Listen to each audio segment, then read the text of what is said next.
ಜನಗಳ ಜೊತೆ ಭಾಳ ಚೆನ್ನಾಗಿದ್ದರು. ಅಂದರೆ ಎಲ್ಲರ ಜೊತೆನೂ ಚೆನ್ನಾಗಿದ್ದರು. ಊರಿಗೆ ಜಾಸ್ತಿ ಅವರು ಹಾಸನ ಜಿಲ್ಲೆಗೆ ಬರೋರು. ಹೊಳೆನರಸೀಪುರ ತಾಲೂಕು ಅವ್ರಿಗೆ ಅವರ ತವ್ರ ಮನೆಯೂ ಹೌದು, ಅವರ ಗಂಡನ ಮನೆಯೂ ಹೌದು. ಹಾಗಾಗಿ ಜನತೆ ಭಾಳ ಅವ್ರ ಜೊತೆ ಭಾಳ ಒಡನಾಟ ಇಟ್ಕೊಂಡಿದ್ರು. ಬೆಳಗ್ಗೆ ಸಂಜೆವರೆಗೂ ಅವ್ರಿಗೆ ಜನ ಇದ್ದೇ ಇರ್ತಾಯಿದ್ರು.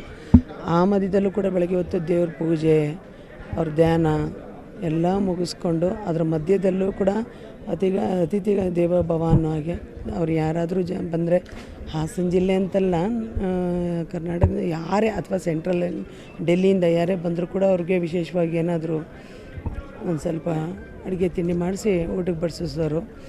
ಅವ್ರು ಊಟ ಮಾಡಿ ಹೋಗೋ ತನಕನೂ ಬಿಡ್ತಾ ಇರಲಿಲ್ಲ.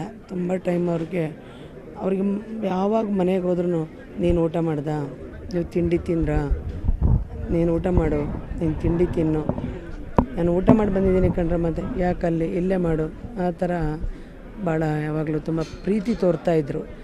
ಹಾಗಾಗಿ ಅವ್ರಿಗೆ ಚಕ್ಲಿ ಅಂದರೆ ತುಂಬ ಇಷ್ಟ.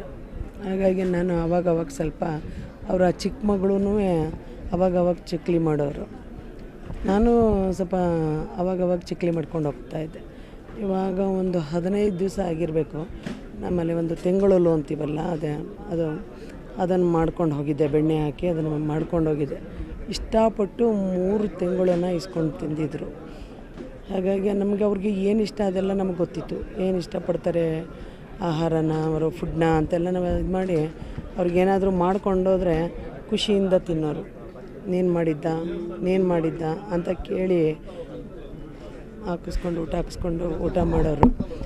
ಇವತ್ತು ನಾನು ಮನೆಗೆ ಹೋದರೆ ಇವಾಗ ಒಂಥರ ನಮಗೆ ಇದು ಇಲ್ಲ, ಅವ್ರು ಇನ್ನು ನಮ್ಮ ಜೊತೆ ಬರಲ್ಲ, ಅಥವಾ ನಮ್ಮ ಪಕ್ಕ ಕೂತ್ಕೊಳ್ಳಲ್ಲ, ಅಥವಾ ನಾನು ಹೋಗಿ ಅವ್ರ ಪಕ್ಕ ಕೂತ್ಕೊಳ್ಳಲ್ಲ, ಅವ್ರ ಜೊತೆ ಮಾತಾಡಲ್ಲ ಅಂತ ನೆನೆಸ್ಕೊಳ್ಳೋಕ್ಕೂ ನಂಗೆ ಅರ್ಗಿಸ್ಕೊಳಕ್ಕಾಗ್ತಾಯಿಲ್ಲ.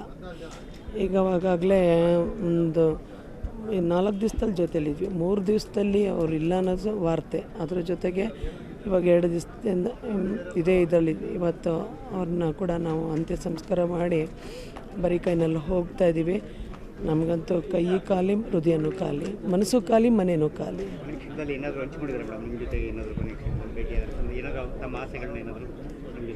ಆ ಥರ ಅವರು ಏನೋ ಆ ಥರ ಏನಿಲ್ಲ.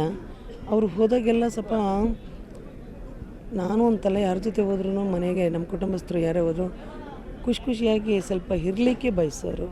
ಅದು ನಮಗೂ ಸಂತೋಷ ತರೋದು. ಈ ವಯಸ್ಸಿನಲ್ಲೂ ಕೂಡ ಅವರು ಒಂಥರ ಖುಷಿಯಾಗಿರಲಿಕ್ಕೆ ಬಯಸೋರು. ಹಸನ್ಮುಖಿ, ಯಾವಾಗಲೂ ಹಸನ್ಮುಖಿ.